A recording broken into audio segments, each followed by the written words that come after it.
ઢોકળા આપણા દરેક ગુજરાતીઓના ઘરમાં બનતા હોય છે. એમાં પણ જો એકવાર આ રીતે તમે સેન્ડવિચ ઢોકળા બનાવીને ચાખી લીધા ને તો પછી તમને સાદા ઢોકળા ખાવાનું મન જ નહીં થાય. દાળ ચોખા પલાળવા કે પીસવાની ઝંઝટ વગર ફક્ત 15 મિનિટમાં એકદમ સોફ્ટ અને જાળીદાર ઢોકળા બનીને તૈયાર થશે. તો ચાલો રેસીપી શરૂ કરીએ. જેના માટે સૌથી પહેલાં એક મિક્સર જારમાં આ રીતે અડધી મુઠ્ઠી જેટલી લસણની કળીઓ ઉમેરી અને તેને પીસી લેશું. થોડું આ રીતે અધકચરું પીસાય એ રીતે આપણે તેને પીસવાનું. તેમાં 3 ચમચી જેટલું કાશ્મીરી લાલ મરચું પાવડર ઉમેરશું. આ મરચું પાવડર મોળું હોય છે. ઢોકળાનો કલર પણ સારો આવે અને ઢોકળા વધારે તીખા પણ ન બને તેના માટે આપણે કાશ્મીરી મરચુંનો જ ઉપયોગ કરવાનો. મરચું પાવડર ઉમેર્યા પછી ફરી પાછું તેને એક વખત પીસી લેવાનું. ત્યાર પછી તેમાં 1 પિંચ જેટલું મીઠું અને 1/4 કપ જેટલું પાણી ઉમેરશું. તો આ રીતે એક એક કરીને બધી વસ્તુને પીસવાની. પહેલાં લસણ, પછી ચટણી અને પછી પાણી ઉમેરવાનું, જેથી ચટણી આ રીતે એકદમ સરસ સ્મૂથ પીસાશે. તમે લસણ, ચટણી અને પાણી બધું એકસાથે ઉમેરી દેશો તો ચટણી સરખી નહીં પીસાય. ચટણીને સાઈડમાં રાખશું. એક બાઉલમાં અડધો કપ સૂજી ઉમેરશું. એ જ કપના માપથી અડધો કપ થોડી ખાટી અને ઘાટી છાશ હોય તેવી છાશ ઉમેરશું. છાશની જગ્યાએ તમે દહીં અને પાણીનો પણ ઉપયોગ કરી શકો. ચમચાથી હલાવી અને આ રીતે મિક્સ કરી દેશું. સૂજીને પલળવા માટે 10 મિનિટ સુધી રહેવા દેવાની છે. 10 મિનિટમાં સૂજી છાશની સાથે સરસ પલળી જશે. તો ઢાંકણ ઢાંકી અને 10 મિનિટ આપણે તેને સાઈડમાં રાખી દેશું. ત્યાં સુધીમાં એક વાસણમાં 1 કપ ભરી અને બેસન લેશું. એ જ કપથી 1 કપ ભરી અને છાશ ઉમેરશું. અહીં સૂજી કરતાં બેસન આપણે ડબલ લેવાનું છે. આજે આપણે સેન્ડવિચ ઢોકળા બનાવવાના છીએ તો તેમાં બંને લેયર એકસાથે કરવાના છીએ. સૂજી વધારે ફૂલશે અને બેસન સૂજી જેટલો ફૂલતો નથી. તો આ વાતનું ખાસ ધ્યાન રાખવાનું છે. અડધા કપ સૂજીની સામે આપણે 1 કપ ચણાના લોટ અથવા બેસનનો ઉપયોગ કરવાનો.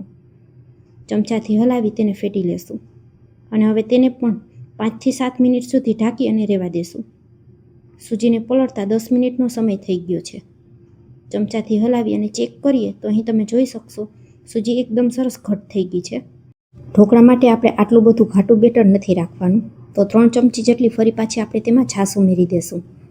અહીં ઢોકળા બનાવવામાં બેટર વધારે પડતું ઘાટું પણ નહીં અને એકદમ પાતળું પણ નહીં તેવું તૈયાર કરવાનું. તો હવે તમે જોઈ શકશો પરફેક્ટ ઢોકળાનું બેટર તૈયાર થઈ ગયું છે. આ જ રીતનું આપણે તેને રાખીશું. હવે તેમાં સ્વાદ અનુસાર મીઠું ઉમેરશું અને ચમચાથી હલાવી અને બેટરને ફેટી લેશું. આજના ઢોકળા આપણે ઇન્સ્ટન્ટ બનાવવાના છીએ. તો ઇન્સ્ટન્ટ આથો લાવવા માટે આપણે તેમાં ઈનો ઉમેરશું. આ રીતે એક નાનું જે 10 રૂપિયાનું પાઉચ આવે તે મેં લીધેલું છે. તે અડધું પાઉચ આપણે આ રીતે સૂજીના બેટરમાં ઉમેરવાનું છે અને અડધું પાઉચ આપણે ચણાના લોટમાં ઉમેરશું. 1 ચમચી જેટલું ઉપરથી પાણી રેડી દેશું, જેથી ઈનો ફટાફટ એક્ટિવેટ થઈ જશે. ચમચાથી હલાવી અને તેને ફેટી લેશું. તો તમે જોઈ શકશો બેટરમાં સરસ જાળી પડી ગઈ છે. હવે તરત જ તેલથી ગ્રીસ કરેલ થાળીમાં આ રીતે બધું બેટર એકસાથે ઉમેરી દેશું. થાળીને થોડી ટેપ કરી લેશું. એક વાસણમાં પાણી ઉકળવા મેં પહેલાં જ રાખી દીધું હતું. તેમાં એક વાયર સ્ટેન્ડ રાખી અને આપણે ઢોકળાની પ્લેટને હળવા હાથે તેમાં રાખી દેશું. ઢાંકણ ઢાંકી અને હાઈ ફ્લેમ ઉપર 5 મિનિટ સુધી તેને થવા દેશું. શરૂઆતમાં આપણે ફક્ત 5 જ મિનિટ સુધી ઢોકળાને થવા દેવાના છે. 5 મિનિટમાં ઢોકળા સરસ સેટ થઈ જશે. 5 મિનિટ પછી આપણે તૈયાર કરીને રાખેલી લસણની ચટણી હતી તે બધી આ રીતે એકસાથે ઉમેરી દેવાની. આ સમયે ગેસની ફ્લેમને બંધ કરી દેવાની, જેથી આપણે હાથમાં વરાળ ન લાગે અને આપણે ચટણીને સરખી રીતના ફેલાવી શકીએ. ચમચીની મદદથી બધી બાજુ એકસરખું ફેલાવી દેવાનું. તો હવે તમે જોઈ શકશો આ રીતે મેં બધી બાજુ એકસરખું ફેલાવી દીધું છે. ઢોકળા બિલકુલ દેખાતા નથી. વ્હાઈટ ઢોકળા ના દેખાય એ રીતે આપણે તેને ફેલાવી દેવાનું. અને હવે ઢાંકણ ઢાંકી અને ફક્ત 2 જ મિનિટ આપણે તેને થવા દેશું. 2 મિનિટમાં ચટણી ઢોકળાની ઉપર સરસ સેટ થઈ જશે. હવે બેસનને જોઈએ તો એ પણ એકદમ સરસ પલળી અને ફૂલી ગયો છે. બેસનનું બેટર પણ એકદમ વધારે પાતળું પણ નથી અને એકદમ ઘાટું પણ નથી. તેમાં પણ સ્વાદ અનુસાર મીઠું ઉમેરશું અને 5 ચમચી જેટલી હળદર ઉમેરશું. ચમચાથી હલાવી અને તેને ફેટી લેશું.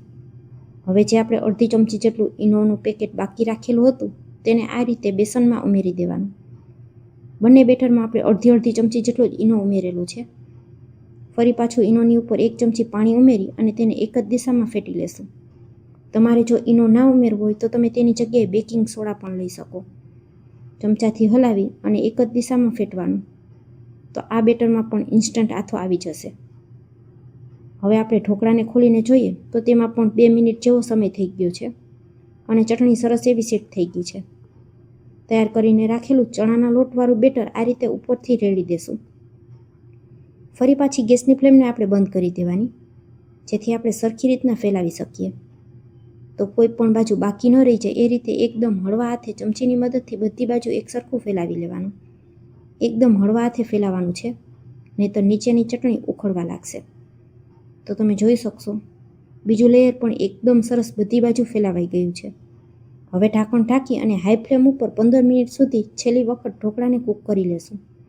15 મિનિટ પછી ઢાંકણ ખોલીને છરીની મદદથી ચેક કરીએ તો ઢોકળા સરસ કૂક થઈ ગયા છે. તે ચપ્પુમાં બિલકુલ ચોટતા નથી. તો થાળીને પંખા નીચે રાખી અને 5 મિનિટ સુધી ઠંડી કરી લેશું. ઢોકળા થોડા ઠંડા થાય ત્યાર પછી જ આપણે તેમાં કટ લગાવવાના. ગરમ ગરમ ઢોકળામાં કટ લગાવશો તો તે તરત જ તૂટી જશે. 5 મિનિટ જેવો સમય થઈ ગયો છે. તો છરીની મદદથી આપણે આ રીતે પહેલાં ઊભા અને પછી આડા કટ લગાવી લેશું. અહીં હું ઢોકળાને ચોરસ પીસમાં કટ કરું છું. તમને પસંદ હોય તો તમે ટ્રેંગલ કે પછી ડાયમંડ શેપમાં પણ કટ કરી શકો. ચપ્પુ લગાવતાની સાથે જ તમને દેખાતું હશે કે ઢોકળા અહીં કેટલા સરસ પોચા બનીને તૈયાર થયા છે. તૈયાર કરેલા આ ઢોકળાને તમે ઈચ્છો તો આમનો કોઈ પણ ચટણી સાથે, તેલ સાથે કે પછી ચા સાથે પણ ખાઈ શકાય, અથવા તમે મારી જેમ તેમાં વઘાર પણ કરી શકો. મેં એક વઘારિયામાં 1 પાવડા જેટલું તેલ ગરમ કરેલું છે. તેમાં અડધી ચમચી રાઈ ઉમેરશું, અડધી ચમચી સફેદ તલ ઉમેરશું અને થોડા મીઠા લીમડાના પાન ઉમેરશું. વઘારને તેલમાં સરસ સાંતળી લેશું. વઘાર સરસ બધો તેલમાં સંતળાઈ જાય એટલે ગરમ ગરમ વઘારને આપણે તૈયાર કરેલા ઢોકળાની ઉપર રેડી દેશું. તો તમને જેટલો પણ વઘાર પસંદ હોય વધારે કે ઓછો એ રીતે ઉમેરવાનો. એક પણ ઢોકળું કોળું ન રહી જાય એ રીતે આપણે વઘારને ફેલાવી દેશું. તો ફ્રેન્ડ્સ, વિડીયો તમે અહીં સુધી જોયો હોય અને તમને રેસિપીમાં કંઈ પણ પસંદ આવ્યું હોય તો વિડીયોને એક લાઇક કરજો, તમારા ફ્રેન્ડ્સ અને ફેમિલી સાથે શેર કરજો અને મારી રેસિપીઓ તમને જોવી ગમતી હોય અને હજુ સુધી મારી ચેનલને સબસ્ક્રાઈબ ન કરી હોય તો મને સપોર્ટ કરવા બદલ ચેનલને સબસ્ક્રાઈબ જરૂરથી કરજો. તમે જોઈ શકશો અહીં આપણા ઢોકળાની બંને લેયર એકદમ સરસ ક્લિયર દેખાય છે અને હાથેથી ઢોકળાને દબાવીએ તો એકદમ સરસ પોચા અને જાળીદાર ઢોકળા તૈયાર થયા છે. આ ઢોકળા જો બાળકોને સર્વ કરવા હોય તો આ રીતે આપણે તૈયાર કરેલા ઢોકળાને વચ્ચેથી કટ કરી લેવાના અને તેમાં લગાવેલી ચટણી ચપ્પુની મદદથી અલગ કરી અને 1 ચમચી જેટલો ટમેટો કેચઅપ ઉમેરી દેવાનું અને ફરી પાછું ઢોકળાને આ રીતે પેક કરી અને બાળકોને તમે લંચ બોક્સમાં પણ આપી શકો, તો બાળકોને તીખા પણ નહીં લાગે. તમને આજની રેસિપી કેવી લાગી તે કોમેન્ટમાં જરૂરથી લખજો. ફરી મળીશું આવી જ એક નવી રેસિપી સાથે. ત્યાં સુધી સૌને મારા જય માતાજી. Thanks for watching.